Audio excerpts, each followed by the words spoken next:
बिहार में बहार है, लूट की बौछार है। केवल ये लोग जातीय जनगणना करेंगे, इधर उधर जनता का ध्यान भटकाएंगे, नौजवानों को काम नहीं, स्कूल नीलाम हो। बहुत बड़ा मुद्दा है कि डीएम साहब बगलिया में बैठे हैं और कार्बाइड वाला फल बिक रहा है। क्रांति कैसे आएगी? क्रांति आएगी जब इनकलाबी सोच होगी, लोग जात धर्म से ऊपर उठेंगे। भैया जो हमसे पूर्व में बोल रहे थे, एक इशू इनका ज्ञान वापी पे आया कि पोखरा में मूर्ति रख दिया जाता है। ये अब स्वयं अधिवक्ता हैं, इनको मालूम ही नहीं है कि वो मूर्ति का जांच हो सकता है। इनको ये मालूम ही नहीं है कि औरंगजेब ने उस मस्जिद को बनवाया। इनको ये मालूम ही नहीं है कि आज भी नंदी बैठ के वहाँ भगवान का इंतजार कर रहे हैं। इनको ये मालूम ही नहीं है कि गौरी का पूजा आज भी उसी मस्जिद के अंदर साल में एक बार होता है। चाचा अभी बहुत अच्छा बतिया रहे थे। चाचा रहुआ से ज़्यादा बोले ले। चाचा क्या नाम है आपका? विजय कुमार शाही। विजय कुमार शाही। हाँ, हमें यहाँ पेशे से वो वकील हैं, गोपालगंज में। Abhyas individual classes exclusively for NEET aspirants under guidance of SSP sir, MG sir and VK sir. Abhyas individual classes near City Mall, Gorakhpur. और देखिए ये कचहरी का नज़ारा देखिए, फल की दुकानें लगी हैं, सब अभी आम लगा नहीं है, कार्बाइड का आम बिक रहा है, पपीता बिक रहा है, और डीएम साहब बगल में हैं। इनको कोई पब्लिक की स्वास्थ्य की चिंता नहीं है। बिहार में बहार है, लूट की बौछार है। केवल ये लोग जातीय जनगणना करेंगे, इधर उधर जनता का ध्यान भटकाएंगे, नौजवानों को काम नहीं, सब स्कूल नीलाम हो। बहुत बड़ा मुद्दा है कि डीएम साहब बगलिया में बैठे हैं और कार्बाइड वाला फल बिक रहा है। यहीं पर डीएम बैठे हैं, सब पदाधिकारी बैठे हैं, और सब लोगों का स्वास्थ्य खराब हो रहा है। आज से 5-7 रोज पहले एक आम वाला आम का गुंटी तोड़ रहा था, तो मैं पूछा कि क्यों तोड़ रहे हो? इसीलिए कि ग्राहक पूछेगा कि ताज़ा है। ये तो हाल है, सारे लोग बीमार पड़ रहे हैं, लेकिन इनको कोई चिंता नहीं है। ये मीटिंग क्रांति कैसे आएगी? क्रांति आएगी जब इनकलाबी सोच होगी, लोग जात धर्म से ऊपर उठेंगे, एक माहौल बनाएंगे। लेकिन जातिवाद तो सबसे ज्यादा ठाकुर का नाम पंडित जी लोग कहते हैं, ऐसा लोग आरोप लगाते हैं। नहीं, जातवाद ये हर जात में ढुक गया है। नीतीश जी हर जात को का अलग अलग मीटिंग करा रहे हैं, जातीय जन उभार कर रहे हैं। इनको काम नहीं करना है। सरकारी स्कूल में पढ़ाई नहीं होती है। अगर सरकारी स्कूल के शिक्षक अपने बच्चों का माने अनिवार्य कर दे गवर्नमेंट की, आप अपने बच्चों का नामांकन सरकारी स्कूल में कराइए, निश्चित रूप से सुधर जाएगी। आप यूपी के हैं, यूपी के इलाहाबाद हाई कोर्ट के जस्टिस अग्रवाल साहब निर्णय दिए हैं लंबा चौड़ा कि सभी मंत्री संतरी सभी के लड़के पढ़े, लेकिन कोई उस पर अमल नहीं हुआ।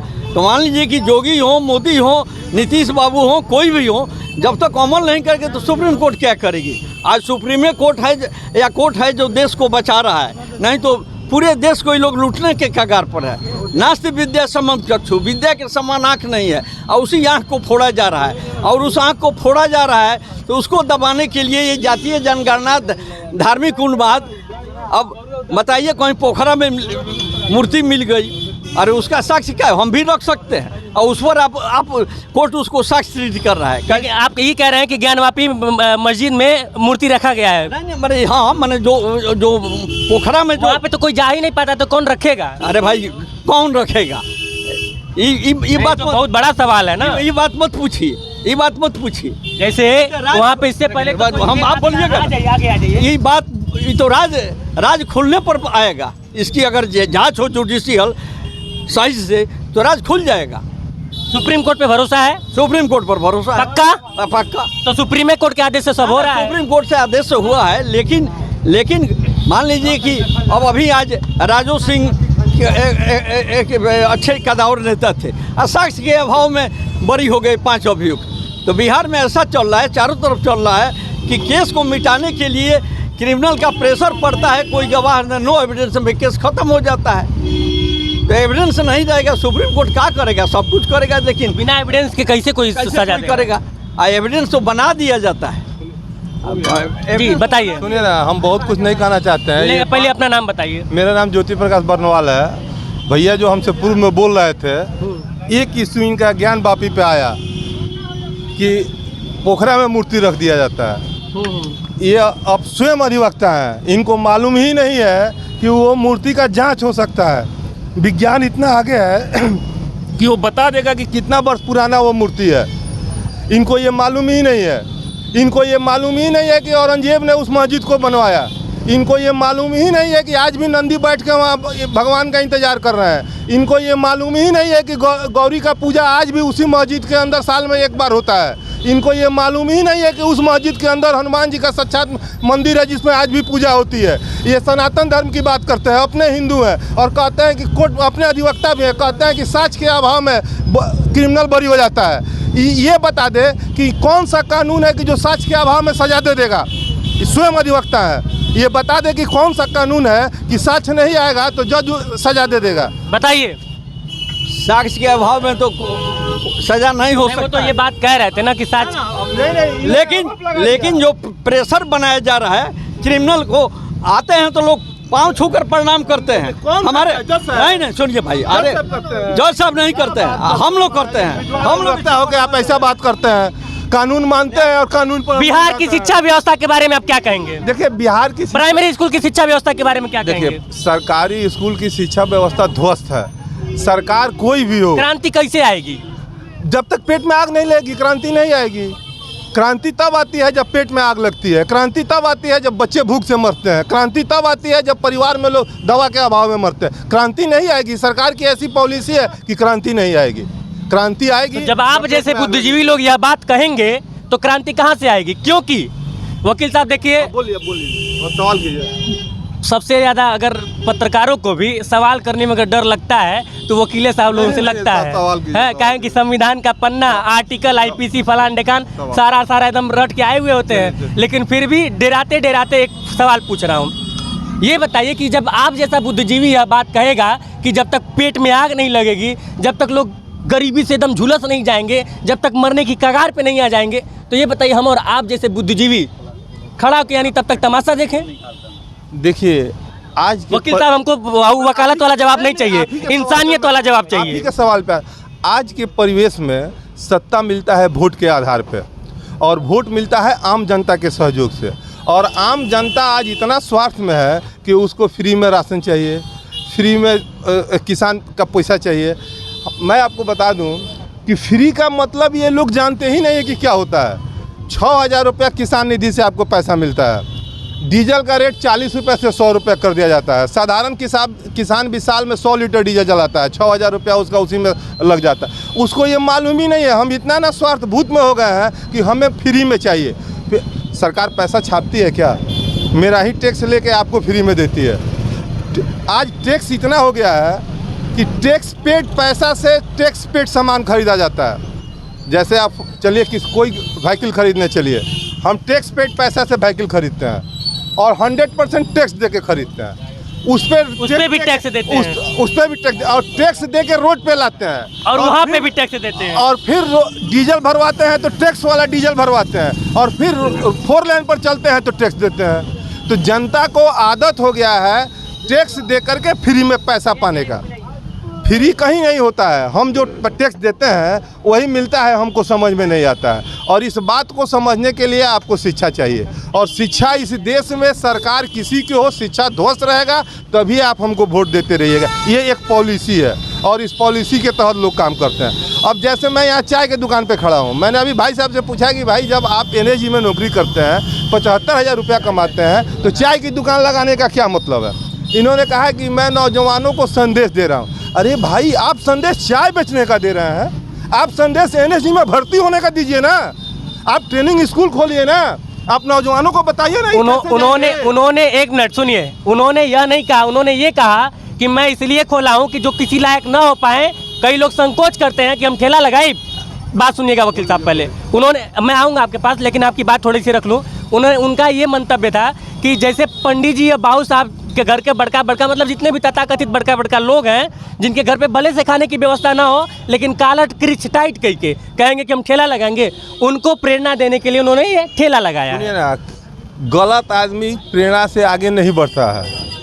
आज आई कौन होता ये कैसे आप कह दिए? नहीं होता। अंगुली माल का नाम आपने सुना है? अंगुली माल का नाम आपने सुना है? कैसे बताइए, कैसे वो प्रेरणा से ही नाम? हमने नाम साहबुद्दीन का भी सुना है। लेकिन अंगुली माल का नहीं सुना है। हमने इस जिला में, सुनिए ना, हमने इस जिला में भी बहुत से लोगों का नाम सुना है। अंगुली माल का नाम सुना है कि नहीं? आज नवयुवक किसको आइकॉन मान रहा है उसको देखिए आप। अभी बात जिस अंगुली मान का कर रहे हैं, वाल्मीकि का कर रहे हैं, वो गौतम बुद्ध आज कोई नहीं है, वो गौतम बुद्ध बनना पड़ेगा ना। तो वही तो कर रहे हैं, वही तो कर रहे हैं। देखिए उन्होंने, जब मैं उनसे आके मिला, उन्होंने पहली बात यही कही कि मैं यहाँ पे ठेला लगा रहा हूँ। निगेटिव बोलने वाले भी कई सारे लोग हैं, लेकिन मुझे उससे फ़र्क नहीं पड़ता है। मुझे फ़र्क इस बात से पड़ता है कि अगर 2% लोग भी। उनसे ये भी पूछा कि आपका घर है मोतिहारी, आप गोपालगंज क्यों सिलेक्शन किए?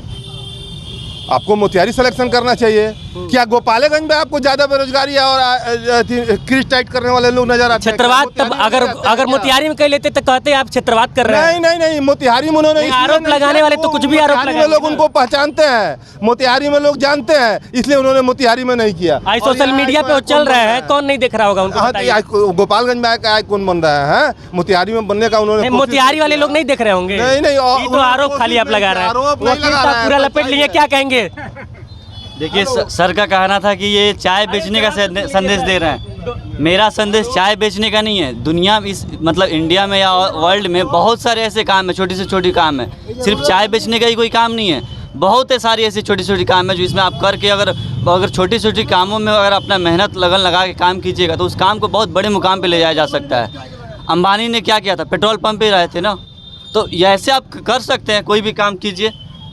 वकील साहब एक चीज़ और, आपने मतलब चाय, मतलब आप जिस हिसाब से कहें कि आप एनएसजी में जाने का क्यों नहीं किए, चाय बेचने का, चाय बेचना आपको छोटा काम लगता है क्या? छोटा काम नहीं है, मैंने ये नहीं कहा कि नहीं, आपने यह कहा, आपने यह कहा, आपके कहने का मतलब यही था वकील साहब। आपके, मैंने ये नहीं कहा कि छोटा काम, आप रिकॉर्ड नहीं, आपने छोटा काम नहीं कहा, लेकिन आपने ये कहा, लेकिन कंपेयर किया आपने। कंपेयर इसलिए किया कि वो जब एनएसजी में है तो ट्रेनिंग स्कूल चला सकते हैं, उन नौजवानों को नई दिशा दे सकते हैं। ये मोदी जी वाली भाषा है कि चाय बेचो, पकौड़ी बेचो, बेरोजगारी दूर करो। इन्होंने ऐसा नहीं कहा। सुनिए ना, बेरोजगारी दूर करो। उन्होंने अंबानी का उदाहरण दिया। आज 1% लोगों के पास देश का पैसा है, जिसमें अंबानी आज विश्व में आ रहे हैं, विश्व स्तर पे आ रहे हैं। क्या जो लोग भी जो लोग भी पेट्रोल पंप पे पेट्रोल भरते हैं सब लोग अंबानी हो गए हैं क्या? लेकिन सुतले से नहीं ना अंबानी हो गए हैं। वकील साहब ही बताइए, सूत के मुकेश अंबानी ना क्यों बनी? नहीं, तो पेट्रोल भरने वाला सोता नहीं है ना, वो ड्यूटी करता है। रिक्शा चलाने वाला दिमाग दौड़ाना पड़ेगा ना मुकेश अंबानी बनने के लिए। नहीं, दिमाग नहीं दौड़ाना पड़ेगा, राजनीतिक अप्रोच बढ़ाना पड़ेगा। आज के परिवेश में आपको अंदाजा दिमाग लगता है कि नहीं? नहीं, राजनीतिक अप्रोच, ऐसा राजनीतिक अप्रोच बढ़ जाता है तो सब लोग नहीं बढ़ा लेते। सुनिए ना, आज किसी भी दल का कार्यकर्ता रोड पे घूम रहा है और जो लोग रुपया कमा लिया वो लोग पैसा देकर राजनीति में नेता बन जा रहा है। पैसा ऐसे नहीं कमा लेते वकील साहब, सवाल तो यही है ना। नहीं, सवाल ये एन पर पैसा कमाते हैं, जिसको मैं मीडिया में नहीं कह सकता। ये आप भी जानते हैं कि पैसा कैसे कमाते हैं। ये बोल दीजिए, बोल दीजिए। मैं कैसे बोल दूं? आप जैसा बुद्धिजीवी नहीं बोलेगा तो कौन बोलेगा? कैसे कमाते हैं? पैसा कमाने का उद्देश्य क्या है ये आप भी जानते हैं। आखिर क्या कारण है कि अपने ही दल के नेता को हटा करके नीतीश जी राज्यसभा के मेंबर नहीं बना के कर्नाटका से लाकर नेता बना रहे हैं? बिहार से कर्नाटका का व्यक्ति हेगड़े साहब आ रहे हैं, नेता बन रहे हैं, और आरसीपी सिंह को बाईपास कर रहे हैं। ये आप जानते हैं कि एन पैसा कैसे आता है राजनीति में। पैसा कल तक जो फुटपाथ पर था आज नेता बनता है तो उसके पास स्कॉर्पियो, चाय बागान, रुपया, बाग, बिल्डिंग आ जाता है। कहाँ से आ जाता है? चलिए, तो सब मिला जुला के हम यहाँ पे आए थे कमांडो चाय अड्डा पे और एनएसजी कमांडो मोहित पांडे को कवर करने, लेकिन यहाँ पे थोड़ी सी राजनीतिक बहस भी हो गई और दो वकील साहब लोगों ने पूरा माहौल बना दिया। हाँ चाचा बताइए। इन लोग निगेटिव बोलते हैं, कथनी और करनी में इन लोगों को मिल नहीं। जब शिक्षा ही नहीं होगा तो शिक्षे पर सब कुछ है। 70 वर्षों में चाहे किसी की सरकार हो, 8 वर्षों की तुलना कीजिए, शिक्षा को चौपट कर दिया। शिक्षा के अभाव में लोग जात पात में बटे हुए हैं और मेरी समझ है कि शिक्षा को, प्राइमरी एजुकेशन को मजबूत किया जाए तो लोगों में सुधार होगा। केरला एक राज्य है, स्वास्थ्य में ठीक है, विकास में ठीक है, वहाँ के लोग शिक्षित हैं, वहाँ जाति धर्म का बोलबाला नहीं है। और ये लोग अशिक्षित लोगों में अपना जाति और धर्म का आडंबर फैला करके राज चला रहा है। हमको बहुत दुख होता है। आते हैं नौजवान, ठेपा देते हैं। एक है हमारा संबंधी, अब लोकले का है, उसको बबलू सिंह लिखने नहीं आता था, अभी केस चल रहा है। हम कहे कि काहे कि स्कूल में जन्म लिए हो, तुम्हारी ज़मीन अगर कोई जोत ले तो अच्छा है, तुम तो जो ज़मीन रखने लायक नहीं हो। तो इतनी अति है, बड़ा बड़ा सब नौजवान है, अब बड़का बड़का मोबाइल लिया है, दस्तखत नहीं कर सकता है। ये किसकी देन है? ये हमारे शिक्षा के अभाव का है। और नीतीश कुमार जी, हमारे वकील साहब लंबी चौड़ी बात कर रहे हैं, जिस पार्टी से बिलोंग करते हैं, आरएसएस के कैडर हैं। अब आज मौका मिला तो फेस चमकाने के लिए मोदी जी का शिकायत कर रहे हैं। तो इन लोगों के कथनी करने में कोई मेल नहीं है। हम सीपीएम से बिलोंग करते हैं। हम वो हैं जो बेरुखी करते नहीं, हम वो हैं जो बेरुखी सहते नहीं, हम वो हैं जो मरने से डरते नहीं, हम वो हैं जो मरकर भी मरते नहीं। हमारा एक उद्देश्य है, हम चाहते हैं कि इनकलाब हो। इनकलाब तभी होगा जब सब लोग जगेंगे। अब देखिए, छोटी उदाहरण में फल कर दिया, लोग कहेंगे कि गरीब है। एक बार कलेक्टर थे मोतिहारी के राहुल जी, तो उनसे कहे कि इस विभाग का कोई अफसर नहीं है, हम भी इसी विभाग के, तो आप लिख कर दीजिए और लेटर नंबर दीजिए, हम लोग लड़ाई लड़ेंगे। तो कहने का मतलब जे आप तो वो कहे कि छोटे छोटे पकड़ेंगे, नहीं, छोटे को मत पकड़िए, छोटे को पकड़िए और इसको सरकारी गवाह बनाइए। अब बड़ा जो मिलावट करता है उसको जेल डालिए। तो नीतीश कुमार जी, चाचा जब से मुझसे मिले हैं बस एक ही बात कर रहे हैं कि शिक्षा में क्रांति आनी चाहिए। तो शिक्षा में क्रांति 15 साल तो हो गए आपको, 3 कार्यकाल संभाल लिए, चौथा की बारी है।